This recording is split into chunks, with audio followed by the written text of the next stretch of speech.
All right, here we are, Marco Montemagno Digital Domination Super Summit 2014. I'm super sick, to be honest, but super happy to be here with the next guest. I really appreciate his job, what he's doing, and we have here Marques Brownlee. Hi, Marques, how are you doing? Hey, good to see you, and glad to be here. So, thanks for joining me. First, I'm very happy that we have guests from all over the world. I mean, I was speaking today with Mike Vardy from Canada, and tomorrow we fly in Spain, and then there is Germany, US, Chicago, New York. So it's great to have so many countries around the world. And the most interesting thing is that I think you are the youngest guest in the summit. This is the first thing. Okay. Well, I don't know if it's good or not. It means we are all very old. I think that's the problem. And the number two, definitely you are the one with the largest number of YouTube subscribers. I have no doubt about it. So this is a second point. And yeah, I was really surprised to discover you. We were talking before, but I want to tell this story to the people watching us because I discovered you through my son. That actually, I have to say, it's not the first time that he pointed me to super interesting people or products and so on. And so one day he came to me and say, "Hey, Dad, you have to see this guy. He's amazing." And I was not really interested in discovering you because he is always suggesting this strange, weird people from video games world. So I thought you were some of those guys. And then I was checking your channel, and I thought, wow, this guy is amazing. And a lot of things impressed me, and I want to talk about this in this chat. But yeah, so from that moment on, I started to follow you, and I say, wow, I have to get Marques on the Digital Domination Super Summit because I think he's a super case study, and here we are. So, Yari, if before the end you will say a special bye hi to Yari, he will be the happiest guy in the world. So I just tell you this. Got it. Okay, got it. But we'll keep it for the end. So, all right, Marques. So I would like to start from the beginning. First of all, a little bit of context about you. So you are 20 years old in New York, studying. Tell us what you study. I'm a junior in college, so I'm studying business. My major is business and technology, and then I have two what they call concentrations, but they're essentially minors in marketing and information systems. Okay, cool. So I would say something that is related. The business part is related, and it can help you in your activity, of course, also online. Yeah. And you have created this channel. I was checking your Wikipedia entry. Sometimes I check Wikipedia entries of guests, and it's always wrong. So I hope yours is right. I hope so. Basically, in your Wikipedia entry is today your channel is the top tech subscribed channel on YouTube. Is it right? Yeah, I think so. Yeah. So, which is an amazing result, because if I think how many companies out there producing tons of content every day with huge budget, so it's really an impressive result. And when did you start this YouTube channel? First of all, thank you. I appreciate the kind words. I started making videos in 2009. So my first video was actually January 1st, 2009. So this is the 6th year that I've been making YouTube videos. All right, 6 years. By the way, Marques, I haven't started to our chat basically, and there are already questions for you. This is the first time ever. I did over 100 interviews now through these webcam interviews and so on, and it's the first time ever that I get questions before to start. That's crazy. So nice. Let me check, because I'm so curious now. Wait, still, what do we have? So one is the C-series Canon cam on the left of Marques is interesting. So this is someone noticing immediately your stuff. What is there? This is my baby. This is if they want it, I guess they already identified it as a C-series. This is the Canon C100 that I have shot with for about 8 months or so now. Okay. and so that's why it's there, because that's the main camera that I use, a cam. And it's Sigma 18 to 35 f1.8, if anyone cares what the glass is. And Wow. I love it. I've shot with it for, like I said, almost a year now, and I'm still, you could say, learning it, because there's still a lot of functions, but it's actually a nice graduated step up from the DSLR that I was shooting with before. So it's my favorite camera. Wow. Okay. How much does it cost a camera like that, more or less? Body, I think it just dropped a little bit. It's like 5,000 for the body right now. It used Okay. to be closer to 6,000. Wow. Okay. Super cool. Very good. And the other one I keep it for later because it's about your technique for video SEO, video engagement. But I'll keep it for later because I'll arrive there. Let's start from beginning. So the first thing that I want to understand, Marcus, is I I often read biographies of celebrities, okay? Mhm. And the funny thing is that in the top models world, they all say the same thing. So all top models for a period, they always said, okay, how did you start to be a top model? And the answer is, I was stopping at the cashing machine, and one very famous producer from Hollywood said, "Oh, you're a fantastic girl. Why don't you be a top model?" And I say, "Yes, okay, why not?" So, and I hate these stories, because it's never true. Yeah. So I would like to understand how did you really start? I mean, and what's the process that you have been following to grow such a huge YouTube channel? So when did you start? Where did you start from, first of all? Yeah, it's kind of been a evolution of things and the way I've changed doing things. But the way I started was just got a new laptop and was kind of bored with, not really bored, but like I wanted to do more stuff with it. Like I just got a new laptop. I was a younger teenager. I was really curious about what it could do and what I could show people and share with people that it could do. So I started making screencasts, which is the term for screen capture, recording your screen and then editing and uploading that. So I started making these one-take, 2 or 3 minute long screencasts of software tutorials and helping people out with different ways to do things with software. And the same people that kept like watching those few screencasts like kept coming back and leaving comments and asking for other tutorials on how to do other things in Windows. So I was just kind of sharing my new laptop experience with these few people who were watching it on YouTube. So it was kind of a way for me to share things that I was interested in, and they also happened to be interested, so that was nice. And then I guess the way it grew from there was just me sharing more and more different styles and types of things, from software to hardware to anything in between. Anything with an on button, I like to say, is electronic. All right. But Marcus, the reality is that 99% of the companies out there, or the people, when they start, they create content. Maybe they also create some cool stuff.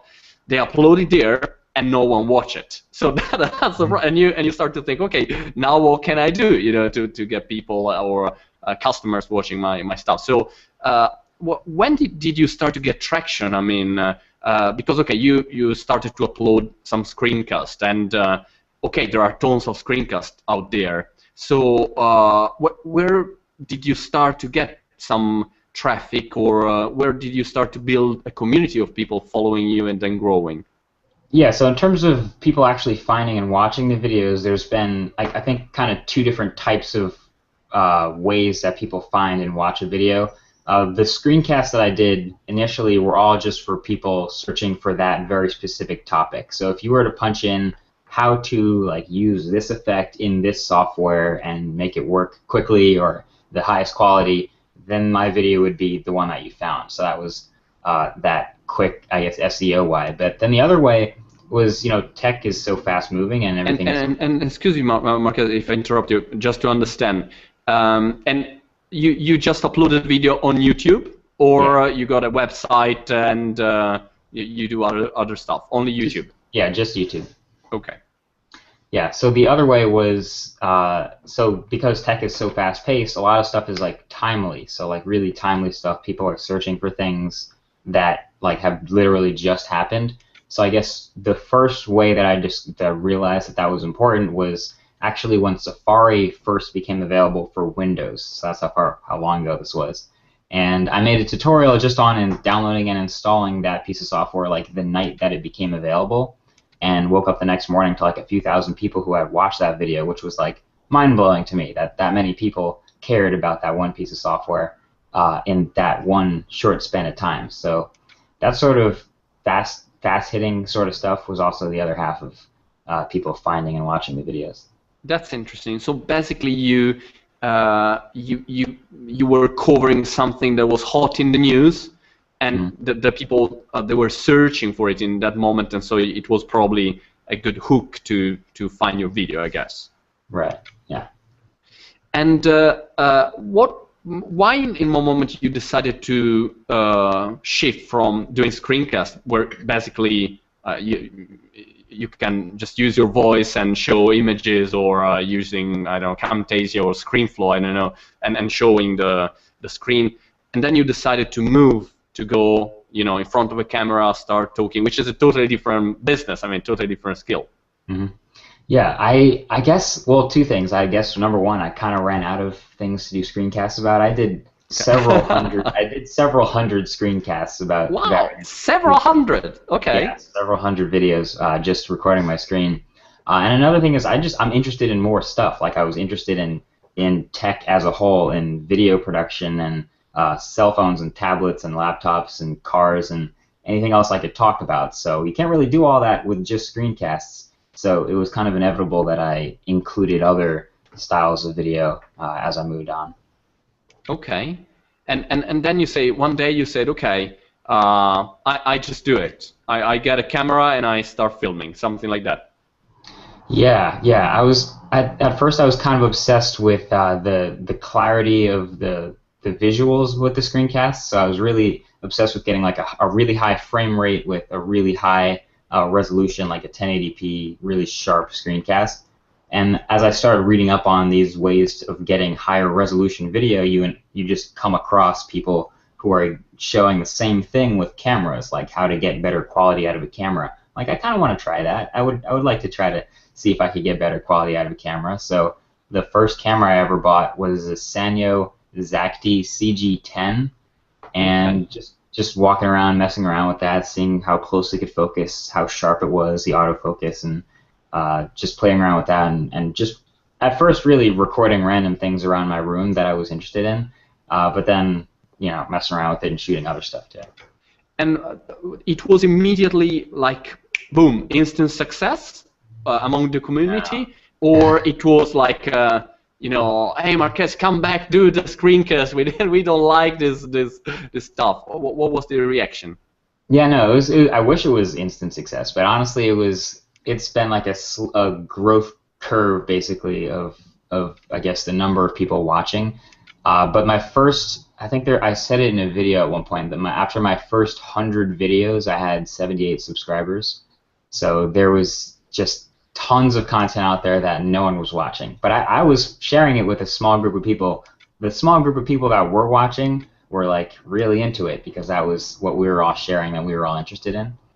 And then that group of people, I guess, started sharing it with their friends and kind of builds as a community from there. Okay. So you said 100 videos done, 78 subscribers. Right. And you didn't think, gosh, I give up. No, that's it. It's enough of it. Because at that point, I'm not doing it for the subscriber number. I was just doing it because it was fun. Like the reason I bought a camera and the reason I was doing the screencast was just for fun, and it's still a lot of fun. So the subscriber number is still like a bonus. The amount of people that I get to share this with is way more, so I get to talk to way more people in the comments and stuff like that. But the whole point of it is to be able to share stuff that's fun. And I have a lot of fun in tech, so that's why I did tech. Right. Okay. I want to stay on this product. Marques, I was asking about all your life. So when you say okay, that's it, we just stop. Okay. But I will stay a little bit more on the production part because I mean I was the television show on Sky News in Italy for 7 years, and obviously when you do television, you have a lot of production going on, and when you start doing things by yourself, you know, like this with a simple webcam or more complicated things, if you are alone, there is a lot of work doing, so it's very time consuming. And watching your videos, the quality is very high. So there is there is editing, and it's not, you know, that you just go there, 3, 2, 1, you shoot, you start to talk a little bit, show I don't know, a phone, and say bye guys, see you later. No, there is a big quality there. So I wonder how long it takes for you to create one video review before and today. This is first question. So it depends on the type of video I'm making. If I'm making a full-on video review of, say, a phone, like I take a couple of days or weeks to use the device and get to know it really well and write things down and take notes and figure out what I want to say about it. Once I turn the camera on, it'll probably be 8 or 12 hours before I hit the export button. So that'll be 8 to 12 hours would be the shooting process, the editing, the color correcting, the narration, the deleting and re-editing everything because I'm not happy with it. So like that whole process might take a whole day, somewhere between, I guess, 6 to 12 hours. The quick videos will take 4 to 6 hours because it'll just, the videos that are just me talking, I'll already know what I want to say, and it's just a matter of turning the camera on, saying it, and then editing it down into a way that's easier to follow. So that's not quite as much, you know, narration and color correction and everything like that. It still happens occasionally, but a lot of that is, you know, 4 to 6 hours rather than 8 to 12. Right. So you have one part that is you talking camera and saying and describing everything that you will talk about. But then I see that you have a lot of parts that are very, I would say, Hollywood style, like, you know, moving into the object, which is uncommon because before that I always saw reviews. I mean, I'm not talking about you know, super high budget reviews. That is a different story. But usually, I don't know, a smartphone review is very static. You just see horrible hands touching the phone, and that's it. You know, it's true. And dirty is quite, I don't know, the light is horrible. But with you, is a totally different feeling. So I wonder how you do this. You know, it's like sometimes it looks like you have a camera on your head or something like that. I don't know how you do it. Yeah, there's a lot of what I think about when I'm going over the shooting style or the cinematography, I guess you could call it, is I want to create a video that I would want to watch. Like, that's my whole thinking whenever I'm making a video. It's what would I want to see as the final result, and then I end up adjusting whatever I have to do to make that happen. So a lot of the camera angles, I have the equipment to thank for a lot of the shot angles and the ability to do these types of things, but it's just what would I want to watch? I wouldn't want to watch a static review of just a pair of hands for 12 minutes just talking and fumbling with a phone. So that's not what I make. But some people will be totally fine with that. But I enjoy making high quality stuff that's a little more interesting to watch and listen to, if that helps people. All right, and here we have a comment in chat. He organizes the work as a professionist, more time, more attention. Good. All right, and yeah, of course, I mean, you do. Otherwise, you wouldn't have this kind of result. And how you do all these motions things. I saw some time ago a tool that I really loved was kind of like a gorilla pod, but with wheels moving around. I wonder if you use something like that to give all these motion things when you do your videos. Yeah, I can't give too much away, but I have some tricks. Like, I have this thing that the camera's sitting on here is a slider. Right. It's a shark slider. I want to say it's an iFootage shark slider, which is what I can use to move the camera left and right, in and out, up and down. And it's sitting on a tripod that I can use, again, to move the camera in and out, up and down. If I'm doing a shot where it looks like a first-person view of holding the phone, a lot of times that's just the tripod over my shoulder, and then the camera all the way to the side of the slider looking down directly over my shoulder. at the phone. So there's not a lot of trickery to get the exact sort of look you want, because phones they're a personal thing. You kind of want a personal first-person view of it, which is why you see the hands so often, I guess. But yeah, there's some tricks I guess you can learn with. Cool. And you don't use any GoPro. I see everyone using GoPro now. Every 2 seconds, putting GoPro all over the body. Do you use any? I have a GoPro. I haven't figured exactly how I want to use it yet, but there are some neat ways. Because it's like 19 degrees outside, so I can't go outside and shoot very much right now because it's freezing. But when it is warmer outside, I do like to go out and like try to shoot more interesting stuff because there's way more light outside and it's more interesting. So cool. Yeah. Very interesting. And then, have you been inspired by anyone doing this that you're doing, or is something that just came up in your mind and you said, I'm gonna do it this way. I feel like that, or there is some kind of model for you, like someone that inspired you to go in this direction?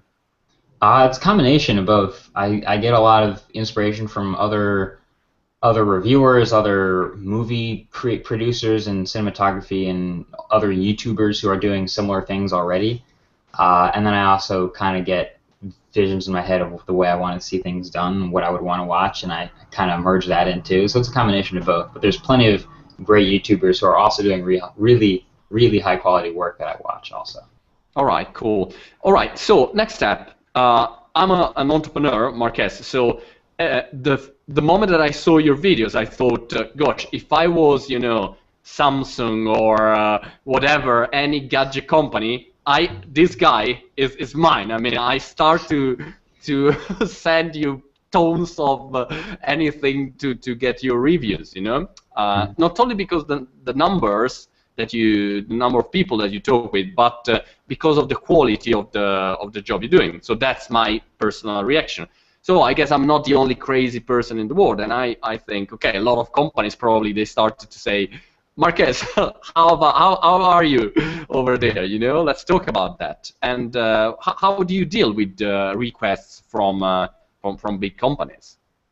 I get. So it's interesting you say that. I get a little bit of both. I get some people who contact me just because of the numbers, and they want their product to be seen by X number of people, and they figure that would be the best way. And then you get people that are contacting you because they actually like the quality of the work, and they would like something of that quality or that style to be made for their product. So I've been in contact with a couple of companies. I've made. I don't necessarily do sponsored videos, but I've done videos of devices that have been sent to me from companies for review. But most of the time I end up purchasing the device myself just because of timing, and tech is fast moving and I just have to get the device quickly, so I end up buying it anyway.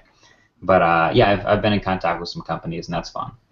And how can you handle, I was talking with Seth Godin some times ago, probably the #1 marketing guru in the world, and he always talked about how it's difficult, to balance your authority when you start to get in touch with companies, because obviously if you start to do reviews of shitty phones and say, this is a great phone, but it's not, your community will say, hey, Marques, it's not true, and so you can get big sponsors, but you lose your authority. So how do you think to manage this kind of balance, equilibrium? Yeah, no, that's absolutely right. There's a level of integrity that is expected. I guess the more power you have, the more you're expected to have that. And I guess the easiest way to say that is, like, when I'm buying a device and I'm doing a review of it, like, I'm gonna be honest. There's no way I'm gonna give a bad device a great review. The whole point of a review, when I'm sharing a review of a device, is to help other people decide whether they want to buy it or not, and that always means pointing out the pros and the cons. So I will always do my best at that.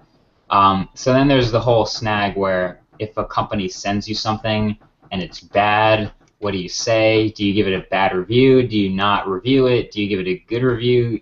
And I just give it an honest review, and if they don't like it, they don't have to send me anything else. Like, that's fine. I don't have a problem with changing the way I do videos because of any sort of political reasons like that. So My policy is to just, it just doesn't seem right to get to be dishonest about something because you want to maintain a relationship behind the scenes. I would just rather keep making videos that are helpful to people, because once you start lying about quality, it's not even an honest or helpful video anymore. So. Absolutely, I like the idea of integrity, and I was thinking there is this guy who is unbelievable in the wine sector. He's I think Wine Spectator, one of the most important magazine in the world, and he's just one person. And when he does a review about wine, he really can move the big budget of a company of millions, you know, and Wow. he's just working for I think 40 years and only based on integrity. So he just say exactly what he thinks, and that's it. So that you cannot do anything to you know Exactly. move his and I think it will pay. But and then did it ever happen to you that you maybe you know said, okay, I tried this, I don't know, LG phone, and this really crap and doesn't work, did you ever had any complaint or problem when you just say honestly how it is? Oh, I've had, yeah, all the time. I've reviewed phones as recently as this year that I just don't like I just don't like the screen, or I just don't like the software on it. And I'll say, like, I really prefer this software over the other, or I really don't like the way this screen looks. And people be like, what are you talking about? It looks like a great screen. And I'm like, hey, you know, this is what I'm saying. If you don't have to believe me, I'm just saying this is what the video is, and this is the way I feel. But at least showing it on video, you can decide for yourself if you like it or not. So if it was just me talking and writing in a blog post saying this is bad software, there is lag, you might not believe me. But if I can say it and then show it to you in a video exactly what's happening, you can decide if you don't like that or if you actually don't care. So at least I give that option. I like it. It's like a fact. You say this is exactly my opinion, and this is how is the Yeah, behavior. see for yourself. Right. And how do you handle if I don't know the PR of a company writes to you and try to influence your opinion? I'm asking you this, Marques, because I know that a lot of companies are watching and thinking, okay, you know, every influencer, every company wants to talk with influencers in every verticals, every niches. So I'm curious to know, from your point of view, well, how you deal with the pressure from companies to, you know, that they want to get obviously a good review from you, or start to get a good relationship with you because they have products to sell in the end. So they need a good connection with you that you are an influencer. So how do you handle, I don't know, email or requests from companies? Yeah, like, there's a lot of products that I just turn down because I just don't review that kind of stuff. But a lot of times I'll get a product for review, and then the company, I won't name names, but they'll try to follow up like, hey, how you liking it? How's the product? It's a great product, right? You know, you're enjoying it. So, you know, you kind of have to balance your frequency communication with the style of reviewer. And I guess my style, because I'm a one-person show or whatever, it's a very personal sort of thing. So I actually take my time and get to know the product and figure out the way I feel about using it. So I prefer to just not talk to the company at all. I just want to use it and figure it out like myself, what I think about it. But occasionally there's a product where I just didn't know about a feature, or I didn't know what the whole point of the product was, and they'll give me a better idea of that through like one email. So I prefer to stay as hands-off as possible with the people behind the drapes who are trying to make sure it's a positive review everywhere they send it. Right. But I guess with a personal opinion about a product, it's usually just me trying to avoid it. And you have no one helping you. I mean, it's one-man business over there. It's just you. Just me. Okay, so when you have to shoot, so you set up the camera and then you shoot yourself out to focus, and you do all by yourself. Yep. Wow, that's amazing. Really, I thought you had some help, because some shooting I thought was some help. Also for editing, you do everything by yourself. Yeah, occasionally I'll have someone like handy that can help me. Like when I went to CES, I was chilling with another YouTuber who was there, who happened to be able to hold the camera while I was holding and demonstrating a phone. So he was able to do that and help me out. But for 99% of what I do, it's just me sitting here in this room or somewhere near here and just shooting it all the way I see fit. Amazing.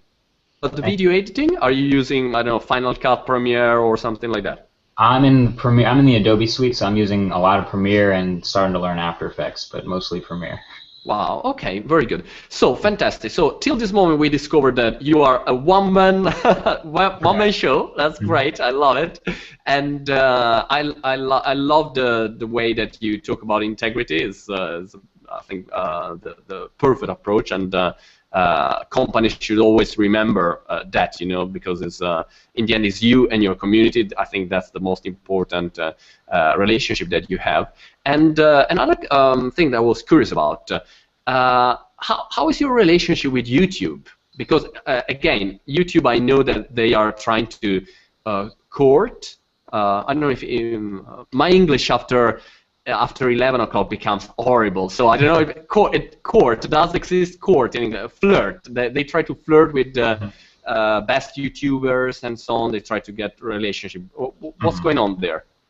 I'm not. There's a whole little niche in YouTube of like tech people that basically, as far as I've seen, just get ignored by YouTube. We don't really see a whole lot of the flirting that you see with the comedians and the gamers and the superstars.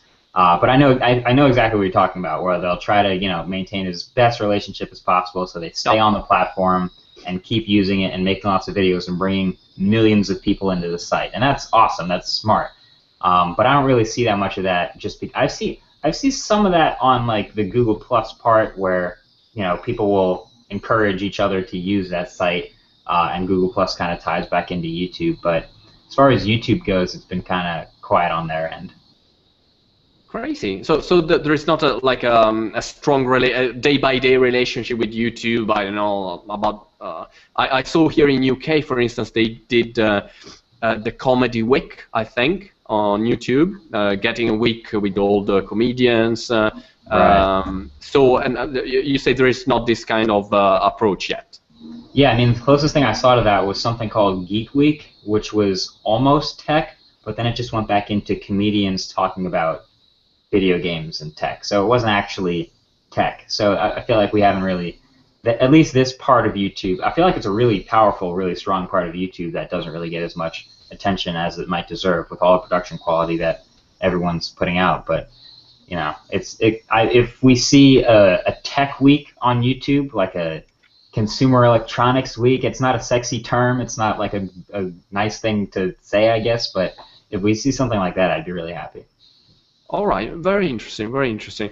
So it means also that there are maker studios or full screen. There are several companies that instead are trying to collect the best talents from YouTube to monetize their efforts. So you're still independent, let's say, at the moment. You're working by yourself. Right. Mm-hmm. Very good. Okay. By the way, Jeremy Weiss here asked you, what are the best techniques you have seen for you to grow your YouTube subscriber base, which is one of the topics that we'll touch, but I want to know immediately too. I'm so curious. So how did you grow? Did you grow your subscriber base? What do you think were some of the killing techniques that you used, if any? Yeah, I would say engagement would be my key term for that, is actually communicating back and forth with people. So when I first started YouTube, like I had no idea that subscribers meant anything, but I realized that they kept coming back. So whenever I got a new email for every time someone subscribed to my channel. So for thousands and thousands of people, I received all those emails and visited everyone's channel and wrote on their, not wall, but everyone's channel had a comment section and gave a thank you to everyone who subscribed for a few thousand people. And I always answered comments on all of my videos. Now, obviously, that's impossible for me to do. I just don't have that kind of time. But the same philosophy applies. I'm constantly engaging with people, talking on in the comments section on Twitter. I answer as many messages as I can because we're all in this as people who are interested in tech. And if we're all just talking about tech, it's still fun. So if you get the sort of audience that's interested in the same thing, that you're creating content about, there will be no problem creating engagement. You just got to respond and talk to people, and you'll find some interesting stuff there. Interesting. And how long time you spend? I mean, how long time do you work on your channel on a daily basis? Because I mean, you're studying, so if I am one of your professor, I would say, Marques, come on, let's study. Don't play with these, geeky things. Right. Just focus on the important things. Study the book. And so how long time do you focus on your YouTube channel and your YouTube activity? It's kind of all of my time, I think. My answer would be every waking hour. I don't necessarily go in and change specific things to adjust for SEO or anything like that, but I'm always thinking of the next video I want to do. I'm always answering comments. I'm always tweeting, posting on Google+, talking to people about other videos and other things in tech and consumer electronics, and it all seems like a part of the stuff that I'm doing. It doesn't feel like working on my channel, because tweeting about a cool phone doesn't feel like working on my channel. Right. At the same time, it's engaging people, it's talking to people, talking about what's cool and interesting, and that's kind of an always thing. Okay. Another question from Lobarb. Lobarb, I like this nickname. Video SEO tools. Yes, this is very related.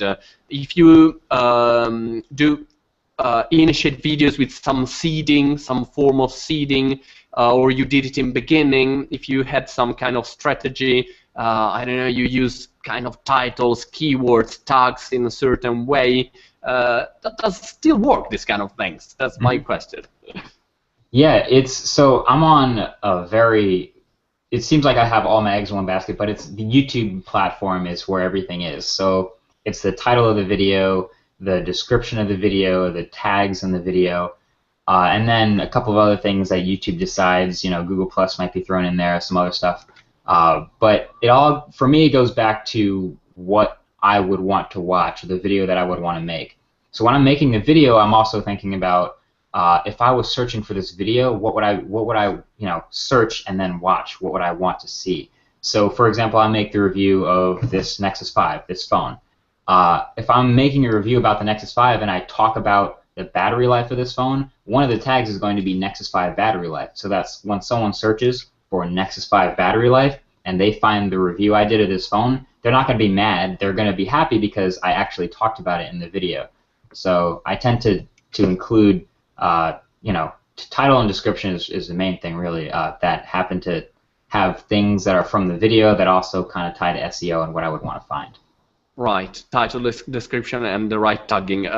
Related, I give you a few questions like that that are coming. Automatic tagging tools. Do you use any tools to automate this process?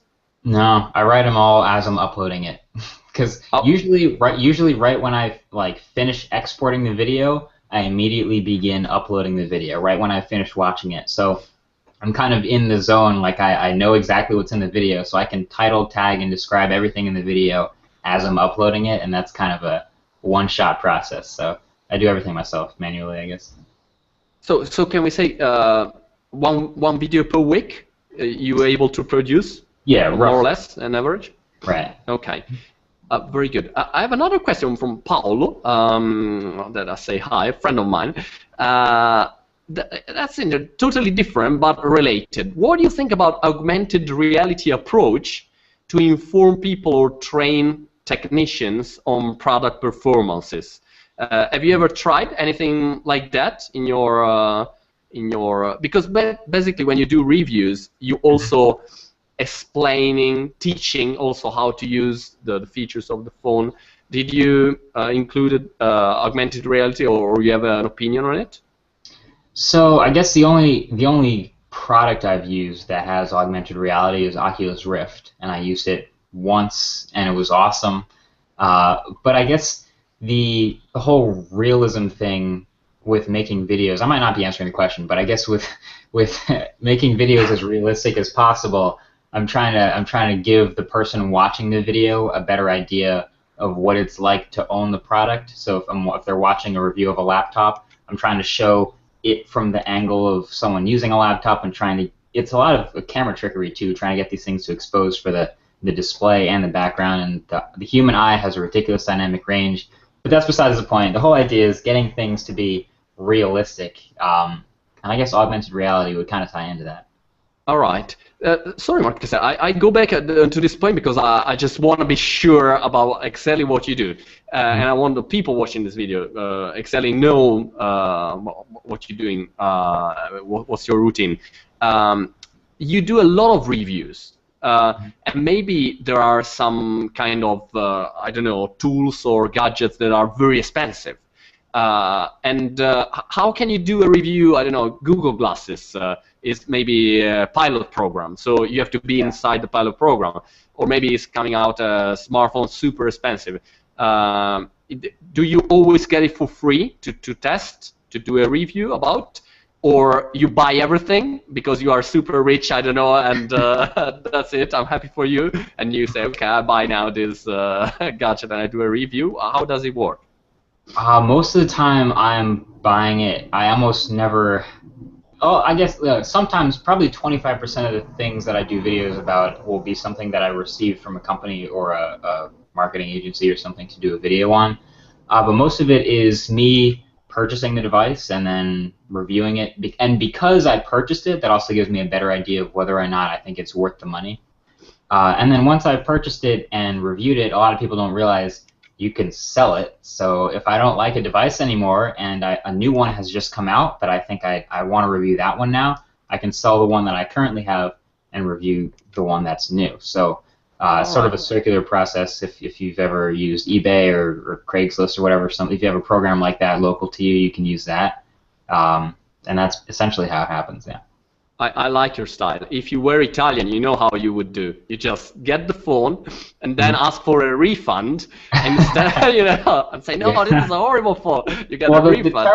The terrible thing is there are people who do that at like Best Buy. Best Buy has like a 30-day policy where you can buy a device, review it, put it back in the box, and get your money back. I've never done that, but I realize that that's possible for people who are like just getting started. I didn't recommend it. I didn't tell you to do it. Right. That's the thing. So, yeah. Marques, another thing. A few years ago, I was running the largest blog network in Italy. We got 3 million unique visitors per month, and it was a network of let's say 200 bloggers writing content, like, I don't know, Mashable, something like that, but for Italy.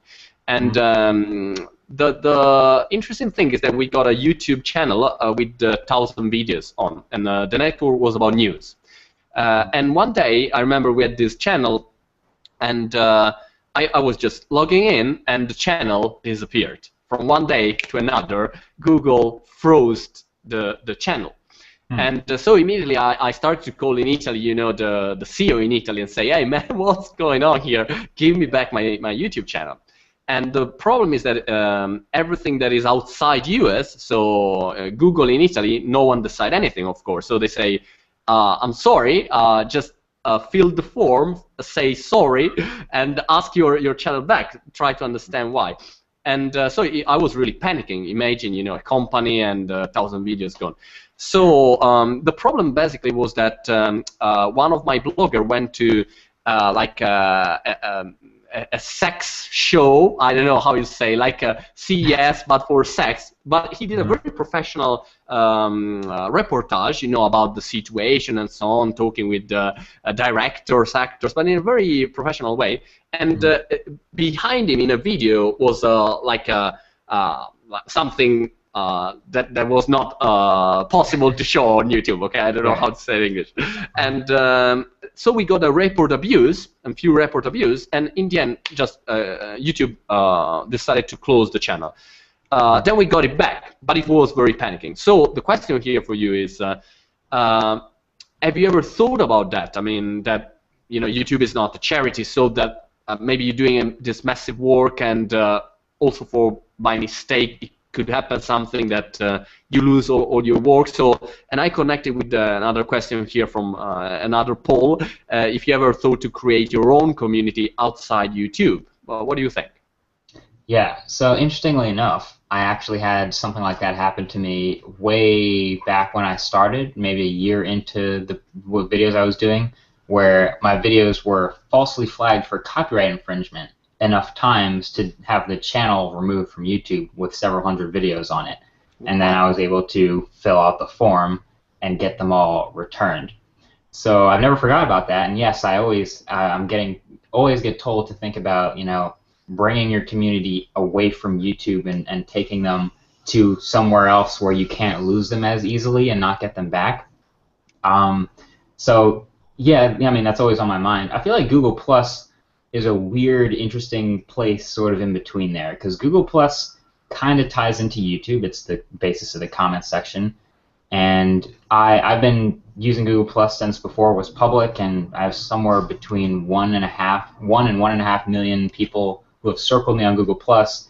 So that feels kind of like a community in itself. Like the Google Plus, talking with people on Google Plus is different from talking to people on YouTube or Twitter or Facebook. So, you know, I'm always looking for a place. I might start a website. I have no idea, but I love the YouTube platform and I love the Google Plus platform. So there's got to be something in there that I'm going to end up doing. All right. Also because YouTube comments are the weirdest comments in the history of human beings. I mean, not maybe not in the tech sector, but really some of the weirdest comments I ever read in my life was on YouTube. One of the weirdest one probably was I'll just tell you this because it came up in my mind. Once I uploaded a video, I was talking in a conference, and one guy wrote a comment like that: "I hate you because you are like Steve Jobs, but fat." And I am really thin, you know, and I thought, gosh, how can you write something like that, you know? And so I imagine what you get in your comments. But now it's changing, right? With the Google Plus comments, so it's probably different. With an effort to make it better. Right. They're trying, yeah. Marques, we just have 10 minutes left for a few things more. I will stay here to talk for 4 hours, but just 10 minutes. And then remember to me, I have to ask you this thing for my son, to say hi to my son. Yes. Otherwise, I will lose him forever, you know, so I have to remember that. Yes, okay. And tell me one thing. Let's talk about monetizing. With this audience, is it possible to monetize this audience with YouTube advertising? Do you use it? Yes, no, you are already a billionaire. You are not. How does it work? Yeah, so you can. There's. Yes, I'm a billionaire. I thought you were started. I said, wow. No, so YouTube started off way back when with the YouTube Partner Program. I'm probably already familiar with it, but it's like, you know, you had to sign up and you had to be accepted into it. And once you were accepted into it, you could start having Google place ads against your videos, and then Google would pay you for ad impressions. So if you had lots and lots of impressions and views on your videos, and you would have lots and lots of ad impressions, and then Google would compensate you for that. So now anyone on YouTube can monetize any of their videos. So my videos are almost all of them, I guess, are monetized in that particular fashion.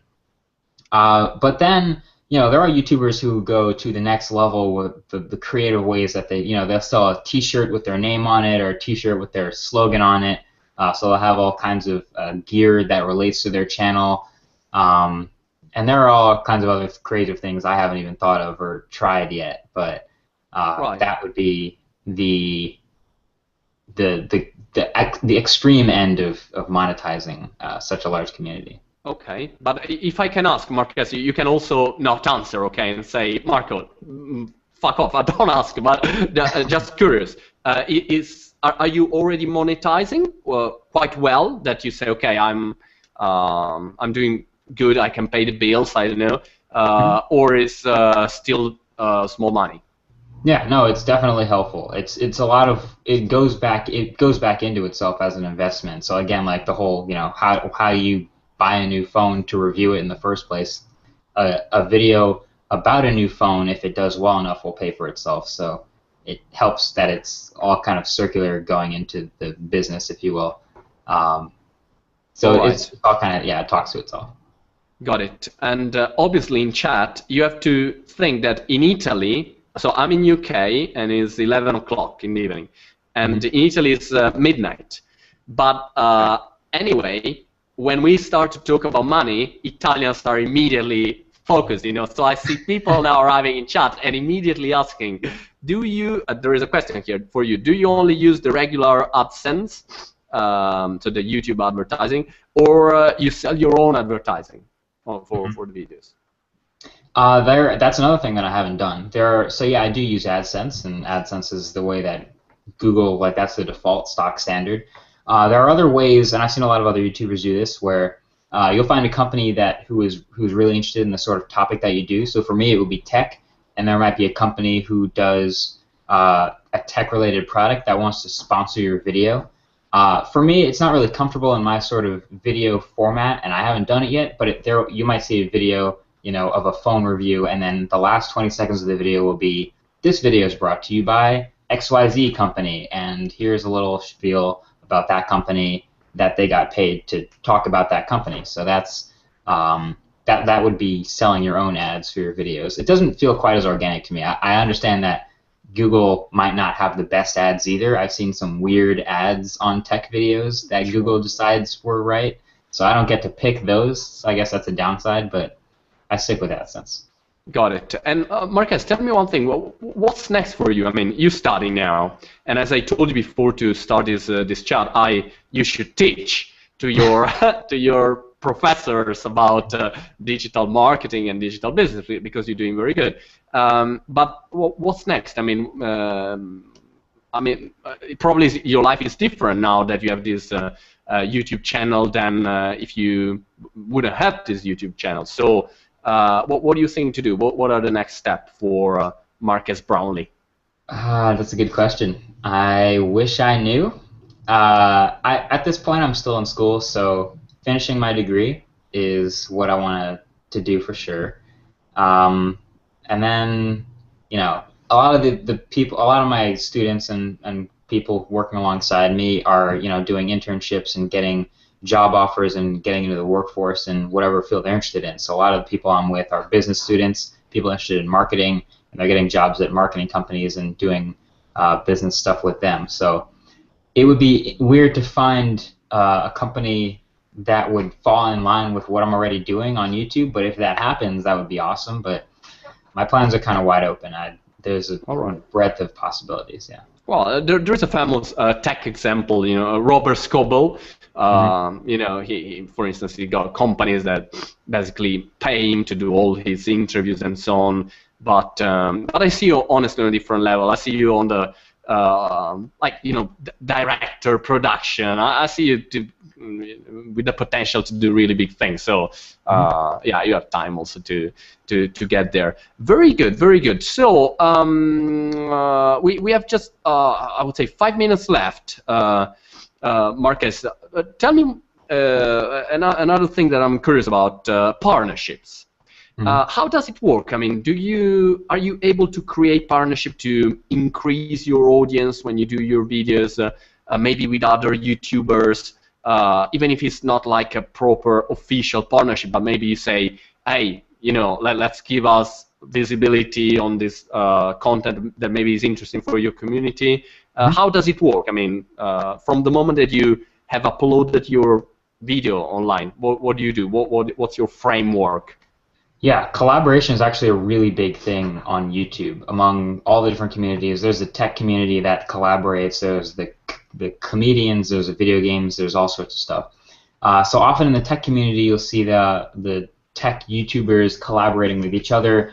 You know, having people guest star in each other's videos, hosting giveaways where the rules involve following the other channel.